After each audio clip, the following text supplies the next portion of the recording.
Konnichiwa! It's my favourite time of the month because it's time for another Collector's Edition! If this is your first time visiting the Retro Gamer Boy Show, then why not consider subscribing by clicking on a little button down below and watch out for that sinister thumbs up button.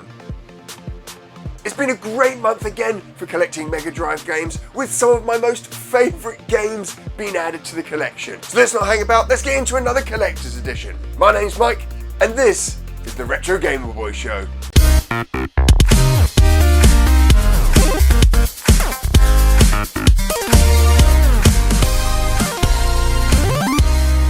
If this is your first Collector's Edition, then this is where I'm attempting to collect every single PAL Mega Drive game. Now, I've had a number of discussions with people with what does that actually mean? What does a full PAL collection look like? And it's tough to say. Well, it's not tough to say because you know exactly what a PAL collection is, but people's interpretation of it is different, or what they want to collect is different. For me at the moment, I'm going to go perhaps for a full UK PAL collection first, then EU, then worldwide PAL collection. I think that's how I do it. But knowing me, I will probably pick up one or two tech toy games from Brazil. I definitely want Fatal Fury 2 that was released in Australia, and there may be one or two games that were released in Europe only.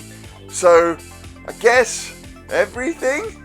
As with last month, I wanted to focus on getting some big ticket games for my collection, and that meant spending big ticket money as well. And so for this month's Collector's Edition, I don't have as many games as I usually get, which is kind of averaging around the 20 mark. This time I've picked up 13 games in there, but I have some absolutely stunning games that I've just added to my Mega Drive collection. So what are we waiting for? Let's go check them out. So this month I've not added many sports games to the collection, which I'm kind of happy about, although I am kind of holding off on the inevitable. I'm going to have to add some more sports games to my collection. But let's kick off with the sports titles. We've got Grand Prix Challenge here, and I generally find that the F1 games are pretty well made, but not a bad game, and the box and manual are in pretty good condition. Olympic Gold, although I don't have the limited edition free souvenir booklet, I'm going to have to see if I can pick that up. Really annoyed with the bottom of the box here. Didn't show that in the pictures at all. Really frustrated. I think I'm going to have to pick up a better copy of this at a later date. Bill Walsh College Football. I'm not fussed about this, but I am fussed about it because I've been trying to pick this up and it's been going for like 30, 40 pounds, and I managed to pick this up for 10. Really happy with that. Pretty good condition all over as well. Yeah. That's it for sports titles, and we're actually on to games.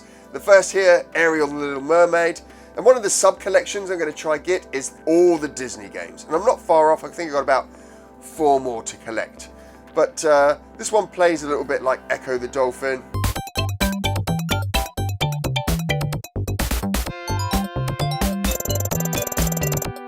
Clacks, I'm very unhappy with this. Now the game is awesome, I absolutely love the game, but the box is in horrific condition, and it didn't look like anything I saw in the picture. And I'm finding it frustrating not being able to go out and browse and buy my games, and kind of being limited at the moment to buying online. But this cover, huge amounts of water damage, huge amount of discoloring. I've spent about an hour just ironing it out, trying to work out all the creases. I've got it into an okay condition. It's from terrible condition into okay condition. And then the label is also upside down. Now I've checked it out. It's a genuine cartridge, but they've stuck the label on the wrong way around. So in some ways, really frustrated that the outer cover is really badly damaged, but in others, it's kind of unique that I've got an upside down label there for this game.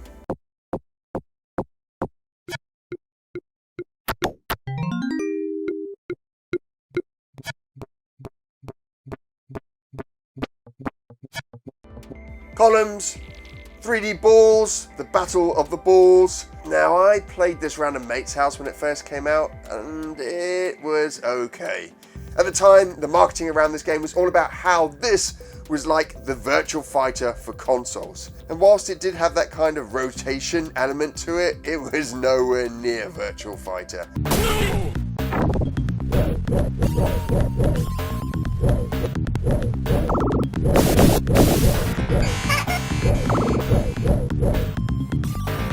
Global Gladiators, I haven't played this yet. In fact, it's the only game that I haven't played out of all of my pickups. I've got it on the Master System. I just can't bring up the willpower to play it. I'll probably put this on at some point this week just to have a quick blast on it. The Lion King, huge amount of nostalgia for this game. The first time I went to Disneyland, back in the early 90s, I went into the Disney store, saw this game, picked it up, and then found out that I couldn't play it on my Mega Drive. So I had to go out and then buy a converter so I could play it on my Mega Drive. But I absolutely loved this game. And the Disney games have such great presentation to them. They really were some of the best games that came out on the 16-bit systems. Aliens 3. Now, some people love this game and some people hate it. I absolutely love this game. When this first came out, I didn't have much money to spend, and so it was one of those games that I would have for I think I had it for 2 months before I picked up another game, or could afford to pick up another game. I almost managed to do a no-death run, I think, back in the day with this game. I absolutely love it. And overall, happy with the condition of the game. Manual's in great condition, and the box is in pretty good nick as well. Right, my last 3 games I've spent more money on than I've probably spent in the last 3 months of collecting Mega Drive games. And they're all from the beat 'em up genre, my favourite genre of all. First up, Battletoads. Now, Battletoads I have never played before on the Sega Mega Drive. When I first got this and booted it up on my Sega Mega Drive, I was a little disappointed, if I'm honest. I didn't think the graphics were that great.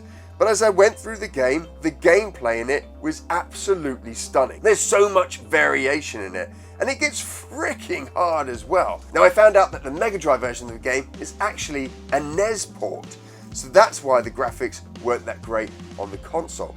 Now, what's really strange is the Super Nintendo version of the game is a Master System port, which is just like dogs and cats living together. You would have thought the Master System port would have come to the Mega Drive. Comix Zone, yes! I love this game. And it is in pretty damn good condition as well. A little frustrated because when I bought this, it showed a picture with the sticker for the CD on it. This one didn't come with it, so I'm guessing it came from a stock photo. That was the only frustrating thing about picking up this game.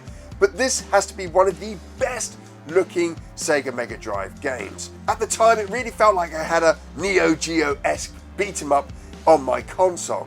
This game is just stunning. The combat in it, gameplay mechanics, special moves, presentation of it, the fact that you move from comic frame to comic frame was just stunning.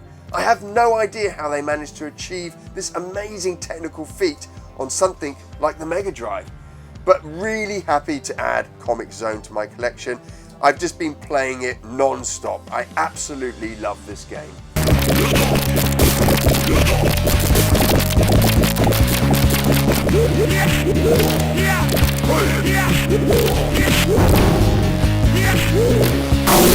And then the final game for the collection, it's a game I've always wanted. It was one of my most favourite arcade games of all time, and it's probably one of the best arcade ports for the Sega Mega Drive. And that's Turtles and the Hyperstone Heist.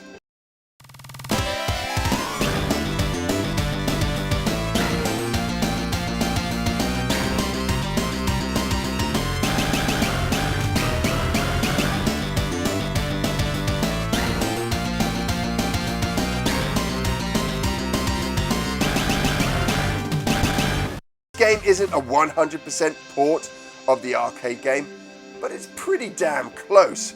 The visual presentation in this game is so close to the arcade game.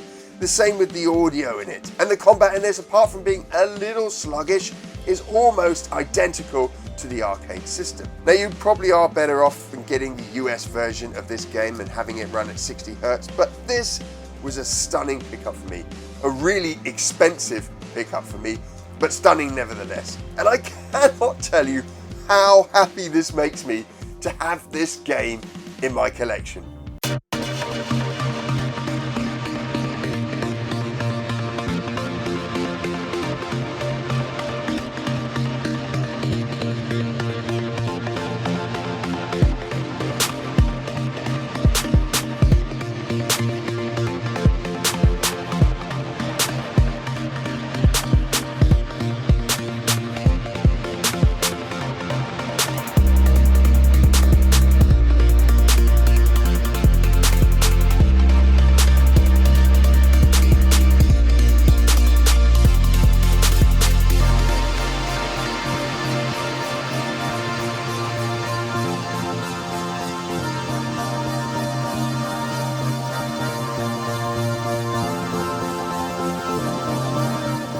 I had such a great time picking up these games this month, and to have things like Battletoads, the Turtles, Hyperstone Heist, and Comic Zone in the collection is just amazing. Remember, if you're new to the channel, then you can always subscribe by clicking on my little pixel head below. And don't forget, we make retro gaming videos every Monday, and you can get notified as soon as we have one by clicking on the little bell just underneath this video. And if you can't wait until next Monday, then we have a huge back catalogue of retro gaming videos, 2 of which you can find over here.